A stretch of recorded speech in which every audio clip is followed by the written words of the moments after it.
Good evening, everyone. I'm Emily Spain. Thanks so much for joining us. That derailment took place in Sheraton County earlier this afternoon, and Amtrak says the train derailed after it hit a dump truck blocking a public crossing.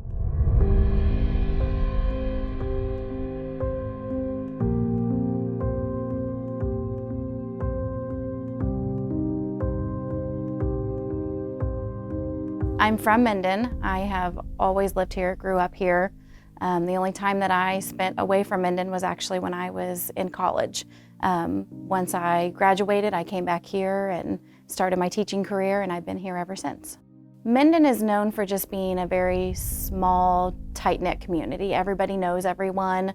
Even if people move in that haven't always been here, then we take the time to find out who they are and what drew them to our town. And it's just, we have a lot of people that I can remember even from childhood that just have always been a part of Mendon. My title is I'm the owner of Gabby Joe's. I'm the manager. I'm her mother. I'm from Sumner, which is close to Mendon. Grew up in Rothville, which is about 10 miles from here. I live in Mendon and moved here from Rothville about 8 years ago. It's just a small community. I'm mayor of the town of Mendon.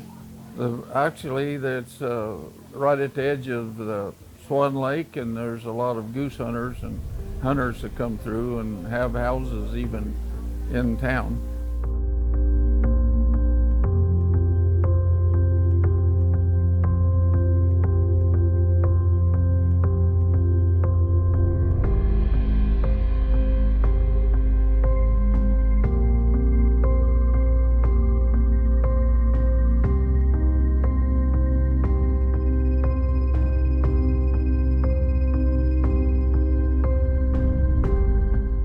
The scene of the crash was down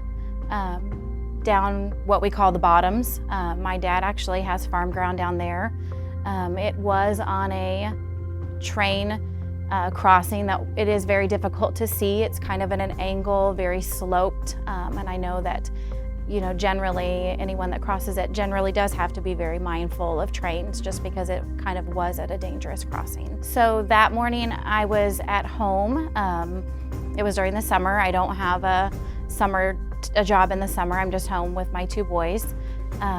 So we were just hanging out at home and just spending time there, just playing at home. It was just a regular day here at Gabby Joe's. It was close to lunch when we have a lot of first responders that come in and eat. I mean, they're just farmers, just people. All of a sudden they just started running out of the building, said there was a train wreck. I probably was thinking about what I was going to have to do with when I go out to my farm, which we have a feedlot out in the country. I really don't remember who called me, but I would imagine it's from down here. Well, I first heard of the crash. We have an elementary chat group, and somebody had put in there that they heard that there had been a Amtrak accident. So my first thought was to call my dad because he's a real mail carrier in the area, and knowing that that was farm ground down there, I just called him to see if he had heard, to make sure that it wasn't anyone that we knew that was involved. When I called him, he actually hadn't even heard about it yet. And then it wasn't just a few minutes later that we found out that they would be bringing passengers here to the school. And at that time, it wasn't a second thought. I knew I would come down here, but I didn't really know what to expect coming down here. At that time, we didn't know how many people were involved. We didn't know how many passengers were on the train. So it was more just a thought of shock. You wouldn't expect that to happen, but at the same time, we knew we just needed to get here and do whatever we could to help. Someone had been hit, which usually determines probably somebody we know. And then that's been things just, all of a sudden people just started coming in, grabbing things off the shelf and needing water and supplies to go down there to the wreck. Well, I was wondering where it was, and if it was going to involve if it was close enough, it was going to involve the town of Mendon. When I first got here to this school, there wasn't none of the passengers had been brought in yet. There were some EMS that were setting up a triage area, and there were a few other people here. I fortunately live right here in town, so I was one of the first ones to get here. What I first started doing right off the bat was just making ice packs, trying to gather supplies. I don't have any medical background other than the yearly CPR and first aid training that we receive as a teacher, but I just knew that most likely we would need ice packs, Kleenexes, things like that. So I tried to just gather as many things as I could that I thought would be beneficial. I never went down there. I never had time to go down there. People just kept saying there was a train wreck, but I didn't know how bad. I really didn't have any details for the first couple hours. And then information started coming in. All I know is that, we just started making sandwiches, and We were going to have something for everybody on the plane or on the train to eat and go, and so we came down here so we could make sandwiches, and then later on I went and checked on a couple of places that they went to stay after they got out. They got them off the train. It was a little difficult at first with the ice packs. We just tried to make as many as we could. Luckily, our kitchen was stocked with Ziploc bags and paper towels, and we have an ice machine in there, so we just used up as much as we could. Then whenever we started running out of ice, we had several businesses or individuals that were bringing in bags of ice, or they were unloading their own ice machines and bringing in what we could. A lot of first aid things. There were some various businesses that just sent what they could. We kind of cleaned out our school nurses' cabinets as much as we could, but I think we had most of what we needed at the time. And when they said that they'd hit a truck, my first thought was might be a farmer or somebody that we know.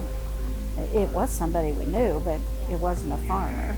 I knew several people that were happened to be on the train from Brookfield. At that time, everyone was just, I think, very nervous. We didn't know what to expect.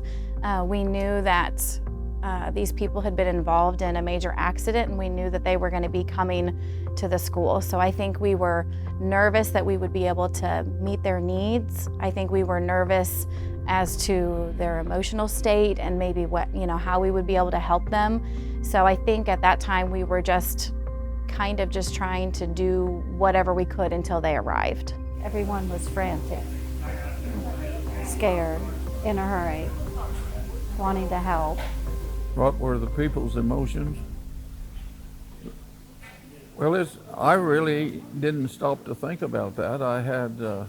We knew what we were going to have to do, and I have a grandson that is a first responder and a paramedic, and I figured he was at the wreck, and I wondered if I knew any of them, was because a lot of the people were from Brookfield on the train.